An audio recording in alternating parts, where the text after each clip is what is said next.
And then we have the main event of the evening, another switcheroo. Islam Makhachev finds himself in another rematch. He was supposed to be fighting Charles Oliveira for the second time. Instead, he's getting Alexander Volkanovski on short notice for the second time. This is an immediate rematch for Islam. He just fought Alexander Volkanovski, and he beat him. A lot of people think that it was close. A lot of people think that Alexander Volkanovski won that fight. I rewatched it.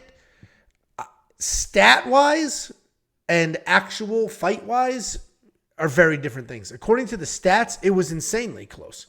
In their first fight, there was only one knockdown, and that came from Volkanovski. In their first fight, Volkanovski landed 164 strikes to Islam's 95. He defended 5 of Islam's 9 takedowns, and he had 3 minutes of his own control time to Islam's 7.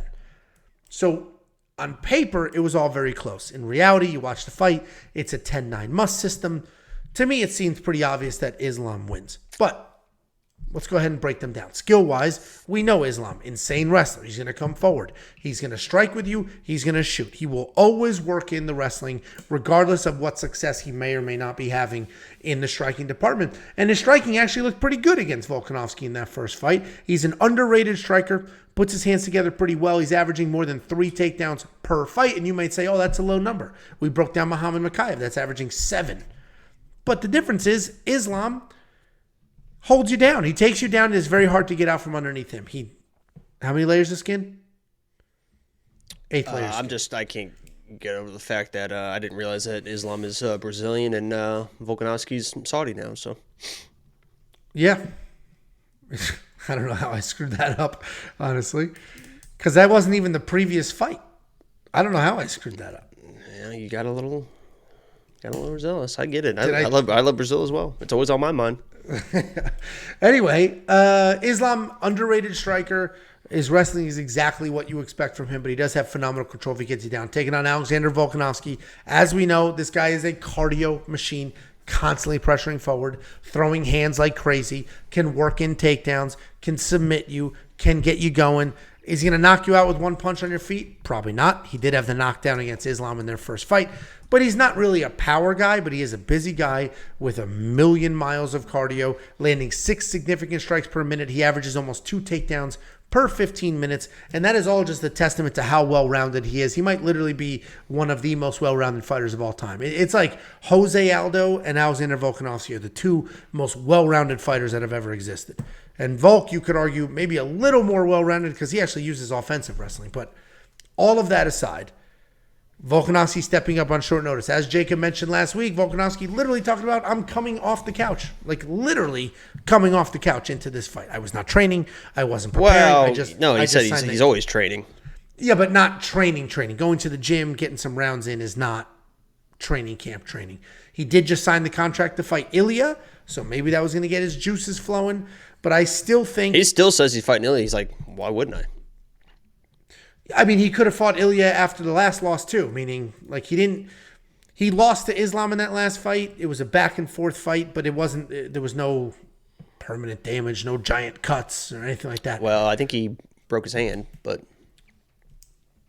I'm picking Islam. I think Islam's going to come forward and wrestle heavy. The reality is they left that fight, and Khabib has been very vocal about that was a really tough fight. It was tougher than we expected. We thought it was going to go a little bit differently, but we still got the win. So I think they're aware enough to realize, holy shit, maybe we got a little lucky here, and they're going to make their adjustments. There's nothing for Volkanovski to adjust. He literally fought the best possible fight he could have ever fought, and he still lost. And now it's going to be short notice. I think Islam is going to come out, wrestle heavy, come forward, push that pace, and I think Islam's going to win this fight by a much wider margin. So I love Islam, and minus 250 seems fantastic to me. What do you think, Jakey boy? Yeah, first of all, I respect everything that Alexander Volkanovski is and brings into this. I mentioned in my quick pick video, he is one of those, he is everything that every fighter thinks that they are. As far as like an actual fucking competitor, and you know, you're a competitor. I consider myself, I don't think anyone's more competitive than me. I fucking hate losing more than anything.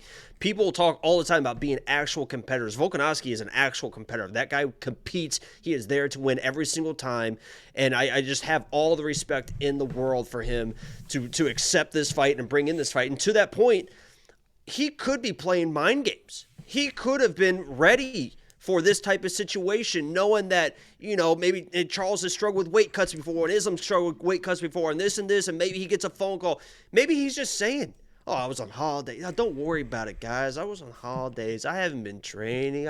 I'm just going to go in there. He's even saying this week, like, I'm probably don't even want it to go 5 rounds. I'm just going to go for it. This could be all just be sandbagging. This could have been the guy been working his ass off, just getting ready. Maybe that there was an opportunity that he gets his phone call. And if that's the case, and maybe Islam is kind of like slacking off a little bit because, short notice, I beat him last time, we've made the adjustments. There could be a situation. If there's anyone that can come in on 10 days notice, honestly, 2 people, but if there's anyone that can come in on 10 days notice and upset a guy that he just lost to, as Angelo mentioned, where he had like the perfect camp and the perfect game plan, everything went well, and to upset him again and it would be the craziest story in the world, it probably is a guy like Alexander Volkanovski. He just is that 1%, that 0.01% of athletes that with just that mentality.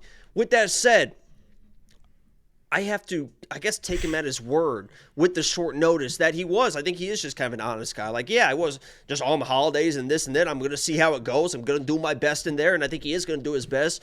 But I think Islam is going to get to that point where he's just going to have a little bit more control than the first round. He's going to be a little bit more ready, as Angelo mentioned, than the first fight. I think that eventually that's just going to wear down Volkanovski, and this is probably going to be a 49-46 type of decision for Islam. So I respect Volkanovski. I understand what he brings. The biggest issue for Volkanovski in this fight is when he fought Islam, he probably should have won basically every single striking exchange. He is the better striker in this matchup. But when you watch that fight, and I kind of got destroyed for saying this, but Islam won a lot of those exchanges. Islam was doing very well on the feet. I know he kind of started slowing down towards the end there, but if you can't even win the striking exchanges, pretty much all of them versus Islam, he's going to be a tough guy to beat because you're definitely not going to win the wrestling and the grappling. So I'm going to Islam here. I respect Volkanovski, but I think it could be kind of Volkanovski just kind of gets worn down, and I don't think he's going to get finished. But Volkanovski is coming off a great fight where he beat the absolute shit out of your lock of the week.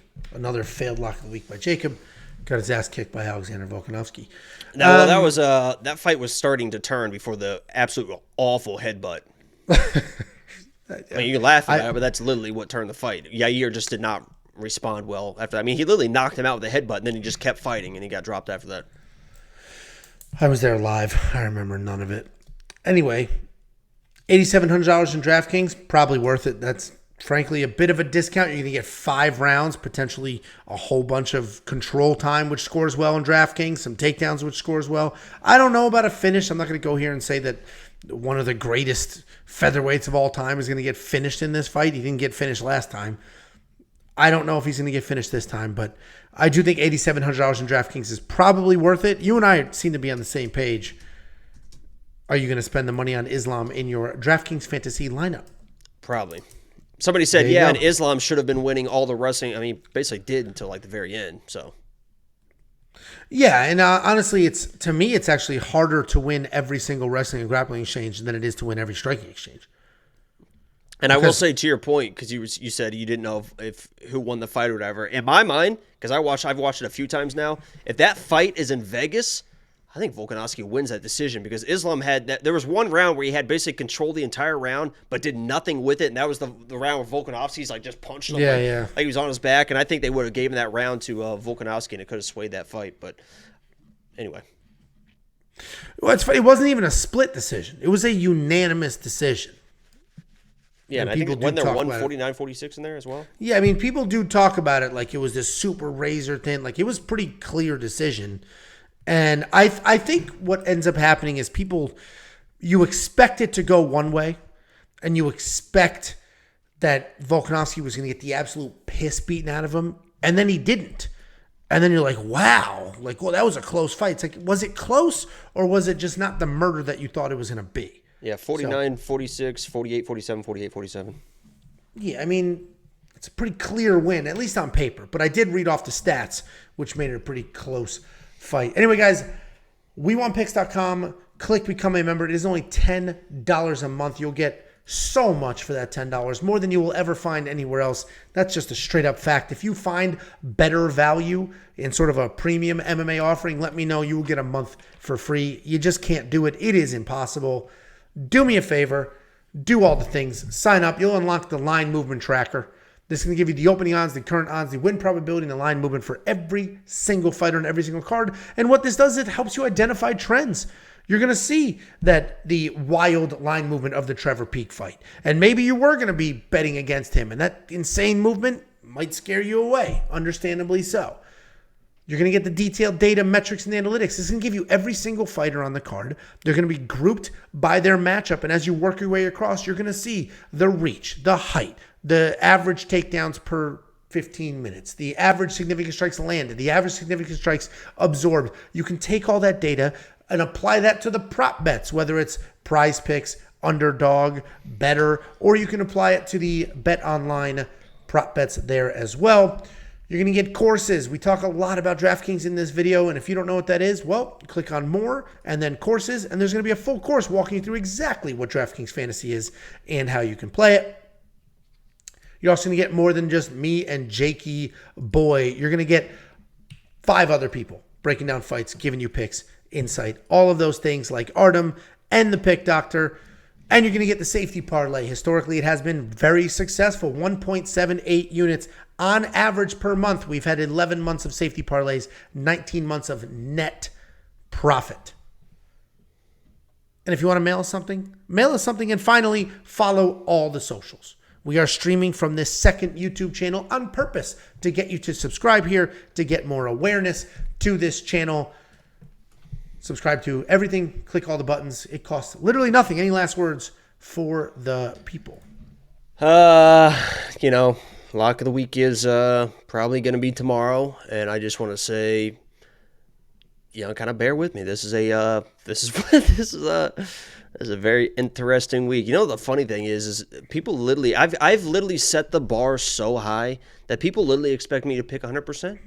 I went 7-3 in 11 weeks, right? We had that draw on there. 7-3 picking all underdogs. I miss 1 week, and then the very next lock of the week gets a knockdown, almost gets a first round finish, and all of a sudden everyone's like, oh my God, this guy doesn't know what the fuck's going on. They picked, what am I doing? You can't, most people don't even pick regular fights at 70%. I'm almost doing that with underdogs, Angelo. It's just crazy. The bar I've set so high with so much success, they literally expect me to pick 100%. It's a wild world out there, Jakey Boy. But it'll be live tomorrow. We'll see, and then on this channel. So make sure you subscribe, and our main channel as well. Yep, everything will be back to normal after this event. This is just a midday pay-per-view. Let's bring some eyes, but follow all the socials. We've got 25,000 people between the two YouTube channels. Follow all the socials. Thanks so much for the watch, guys. Like, subscribe, do all the things, and we'll see you in a little bit.